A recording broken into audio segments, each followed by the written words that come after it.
orang tetap menutup aurat itu hukumnya harus. Mentang-mentang nggak ada orang, sholat nggak pakai baju. Maka di situ sholatnya tidak sah. Karena apa? Karena tidak memenuhi syarat. Syaratnya apa? Harus menutup aurat. Pakai baju tapi baju terawangan. Dilihat itu masih kelihatan. Itu pun juga bukan dinamakan menutup aurat. Auratnya ditutupi tapi masih kelihatan. Bajunya dari plastik, warnanya putih bening sehingga tembus semuanya. Auratnya sudah ditutupi, andai kata disiram banyu, disiram air, itu kulitnya tidak basah. Kulitnya sudah tertutupi oleh plastik. Tapi apakah disebut menutup aurat? Tidak. Atau pakai baju yang tidak bisa kelihatan warna kulitnya. Pakai legging sing press body sampai ngukir-ngukir. Sing kenceng lekukan-lekukan tubuh itu terdapat lekukan jelas. Salat seperti itu. Melete, salatnya wong melete. Auratnya tertutup rapat, tapi di situ pakai baju pres yang bisa menunjukkan lekukan-lekukan tubuh. Itu pun juga tidak sah. Kenapa? Yang namanya aurat itu tertutupi, warnanya tertutupi lekukan-lekukan tubuhnya. Itu namanya menutup aurat.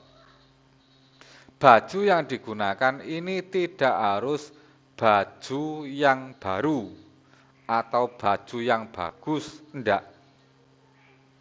Baju yang digunakan ini adalah baju yang suci. Masih klambi elek kaya apa, pokoknya suci, pokoknya nutupi aurat, sah. Tidak boleh baju ini bisa dipakai sebelum sholat dan setelah sholat, tapi saat sholat tidak bisa dipakai. Maksudnya gimana? Maksudnya begini, enek wong sholat sarungnya dipres udel, lempitannya dipres udel, terus sarungnya ini ngepir, jadi sampai bawah lutut. Tapi ketika dipakai rokok, baju yang atas melingkap sehingga aurat kenceng pusar itu kelihatan. Dan saat rokok otomatis karena bajunya ngepir maka lututnya kelihatan. Maka ini pun juga walaupun mulai dari atas sampai bawah tertutup, tapi ketika saat dipakai sholat untuk rokok itu kelihatan, maka di situ tidak termasuk disebut menutup aurat. Pakai sarung, sarungnya berlubang, kemudian sholat mau dimulai. Pakai sarung bolong boleh enggak sholat? Ya boleh saja, sholat pakai sarung bolong itu boleh-boleh saja. Sarung kalau enggak bolong itu enggak bisa dipakai, yang bisa dipakai itu sarung bolong. Nah, sarung berlubang, kalau sarung berlubang auratnya kelihatan, waktu sholat sudah mulai gampang, ikat aja. Lubangnya itu diikat, dikasih kerikil, diikat, pakai sholat sudah bisa. Kalau sholat dibiarkan bolong maka tidak sah, atau dikasih sulasi, ditempel sulasi. Nah, contohnya lubangnya pas area pantat. Kemudian kalau dipakai sholat itu pasti kulit pantatnya kelihatan. Apalagi kulit pantatnya itu kudisan, maka di situ jelas kelihatan. Nah, tai banyak di bawah meja.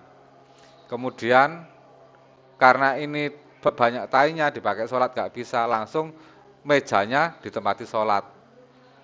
Yang penting mejanya suci. Boleh apa enggak? Boleh. WC atasnya dibuat musola. Boleh apa enggak? Ya boleh. Loh, tempatnya kan enggak suci. Tadinya suci tempatnya. Kemudian sholat ada tai jatuh atau ada ayam lewat, kemudian pas di situ berak. Otomatis status tempatnya sudah tidak menjadi suci. Bagaimana kalau seperti itu? Kalau seperti itu ya gampang, ayamnya pegang, disembelih, dimakan. Wal ilmu bidukhulil wakti. Nomor 4 itu orang yang sholat itu harus mengetahui waktu masuknya sholat dan waktu habisnya sholat. Waktunya itu harus tahu. Kalau tidak tahu waktu kemudian dia melakukan sholat, maka sholatnya tidak sah. Kok diharuskan tahu? Ya makanya di situ disuruh ijtihad, harus tahu dulu, tetap harus tahu dulu. Taunya bagaimana? Ya ada yang namanya menghadap ke arah kiblat, ada yang menghadap ke Ka'bah. Dua istilah. Kalau Pulau Jawa itu 24. Otomatis kalau di daerah Sumatera atau Kalimantan itu ya sekitar 20 sampai 12. Tergantung Sumateranya itu sebelah mana. 12 derajat. Apakah harus pas ke kiblat? Iya, harus pas ke kiblat. Yang harus pas itu apanya? Wajah dan dada. Itu harus menghadap ke kiblat. Khususnya orang Indonesia. Kita itu nggak bisa sholat menghadap ke Ka'bah, itu nggak bisa. Menurut Imam Syafi'i, kalau orang itu posisinya di kota Mekah, itu maka dia itu harus menghadap bangunan Ka'bah, harus. Kalau orang sudah di luar Mekah, maka dia itu tidak wajib menghadap ke bangunan Ka'bah, tapi cukup menghadap kiblat. Artinya menghadap kiblat itu dia itu memiliki toleransi untuk menghadap itu boleh enggak pas, miring titik boleh. Toleransinya adalah sepertiga dari 180 kira, 180 dibagi 3 berarti 60 derajat. Jadi 60 derajat kalau di sini Ka'bah berarti sini 30, sini 30. Nah, toleransinya itu 30 derajat, 30 derajat. Karena orang itu tinggal di Indonesia, maka ketika tidak menghadap lurus ke Ka'bah, orang Indonesia diberi toleransi gesernya sampai 30 derajat.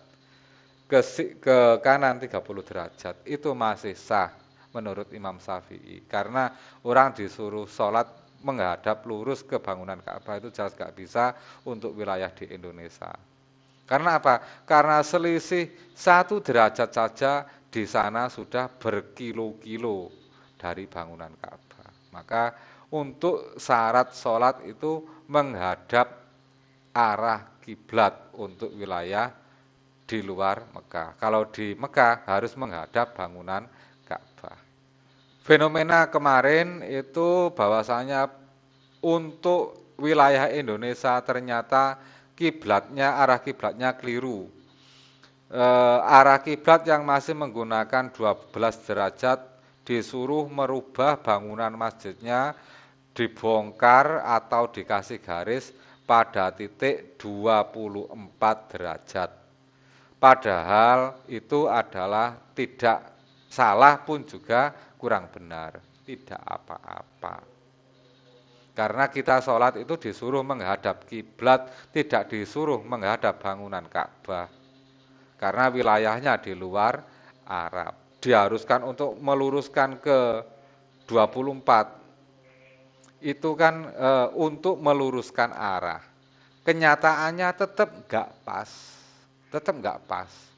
Kalau dipikir, kalau diuji realita, kalau sholat itu diluruskan, katakan di derajat, sini lurus, kemudian diambil 24 derajat, ini mengatakan bahwasannya lurus Ka'bah. Salah. Kalau di 24 sholat menghadap ke derajat 24, ini sudah menghadap Ka'bah, salah. Salahnya gimana? Salahnya itu Ka'bah itu tidak di sana. Bumi itu katakan seperti ini, kalau kita menghadap ke sana, bumi itu kan bulat. Nah, Ka'bah itu posisinya di sini. Kalau kita lurus, malah nggak dapat Ka'bah. Kalau ingin dapat Ka'bah, lokasi di Indonesia itu ketika kita baris dengan orang depannya, kita bisa melihat Ka'bah itu pas pada pantatnya orang itu. Kalau kita lihat pantatnya orang itu, ya di sana itu posisinya Ka'bah. Jadi walaupun yang asalnya 12 derajat digeser ke 24, yang diklaim bahwasanya 24 derajat ini adalah lurus dengan Ka'bah, itu tetap salah. Malah tidak dapat Ka'bah. Kalau ingin meluruskan dengan Ka'bah, ya masjidnya itu harus di setting, dibangun agak turun. Jadi sholat itu nggak boleh berdiri seperti ini, harus miring seperti ini. Nah, harus miring seperti ini, kemudian arahnya dipaskan baru itu pas bangunan Ka'bah. Seharusnya masjid itu kalau memang ingin meluruskan dengan Ka'bah, itu bukan hanya arahnya aja yang digeser, tapi disetting juga diarahkan ke bangunan Ka'bah, disetting agak ke bawah seperti itu. Kalau di Mekah, sholat ketika nggak ke bangunan Ka'bah, sholatnya nggak sah.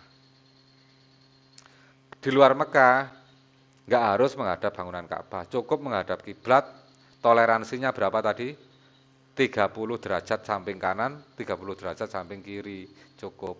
Kemudian orang yang tidak tahu arah kiblat ketika ada di tengah laut atau di mana, bagaimana cara menghadap kiblatnya? Cukup ijtihad dikira-kira.